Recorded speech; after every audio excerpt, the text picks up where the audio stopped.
Summer is coming to a close, and the rescue team has been hard at work saving many wildlives, including over 60 geese and mallard families with babies who became trapped due to rooftops, courtyards, and pools. That's nearly 500 lives, each needing help to safely get to water. Acting rescue team manager Sarah, alongside volunteer Ronan, found themselves on a rooftop 9 stories up after being informed there was a pair of geese who had laid their eggs there. In order to relocate them to a safe spot, the team must safely capture the mother and father, as well as the babies. This is a challenge, as the adults can fly off at a moment's notice.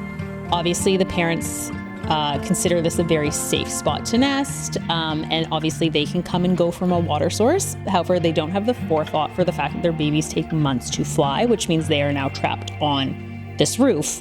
These guys were at the edge, which means they could have fallen quite a distance, and that is obviously a very big concern for us. Although they are quite light, they actually can damage themselves during falls. Because of how precarious the situation is, we chose to intervene before the family was up and walking. So the babies were still in the nest, mom was still brooding on top of them.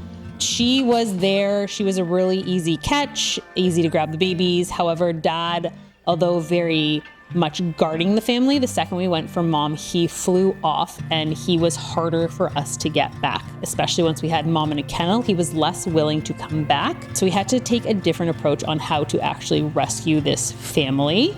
So after catching mom and babies, we actually changed our approach. We actually let go of mom, hoping she would just hang out with her babies on the grass and bring dad back. Instead, she flew off to dad. So now we were just stuck with babies.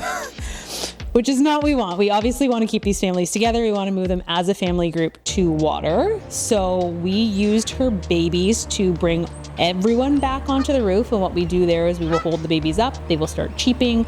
The parents start honking. And once they see them, they will come up onto the roof so we could catch the parents successfully. So every year through the months of usually end of April into this year, it happened to go like till mid-August, which was very late for us.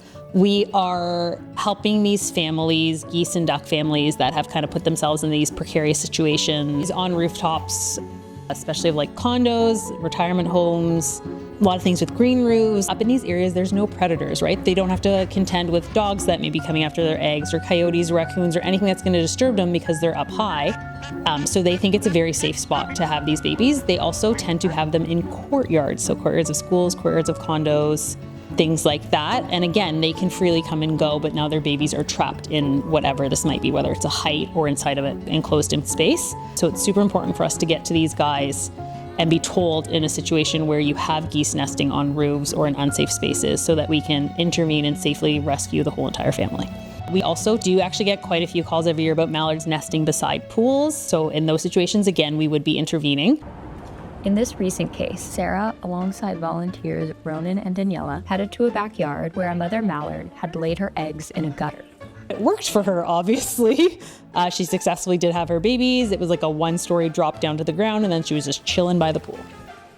With human and potential pet interaction, the family can't call this pool home. They need to make their way to a natural body of water.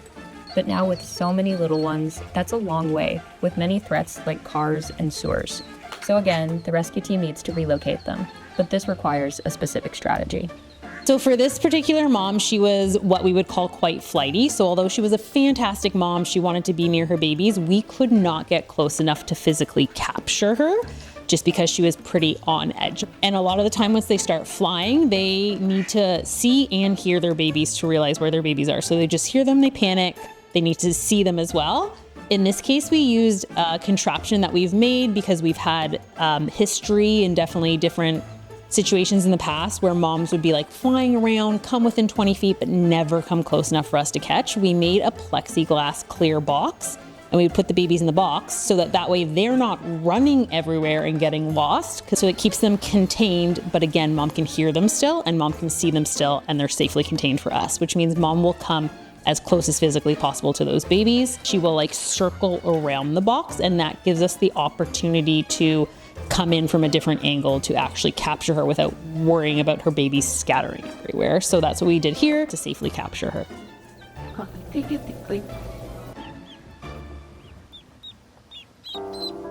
You know, it's very satisfying and rewarding to be able to save, you know, let's say you're doing a mom and her 14 babies, that's 15 lives you're saving in one day, and we're doing 6, 7 of those a day. So that adds up very, very quickly. These are situations, unfortunately, that a lot of times that humans have made possible. We're just changing their environment so quickly that they need to adapt in some capacity. So just knowing every day that we get to help these animals live as a family unit is super important, and just allowing these animals to have an opportunity to live in the wild where they should be.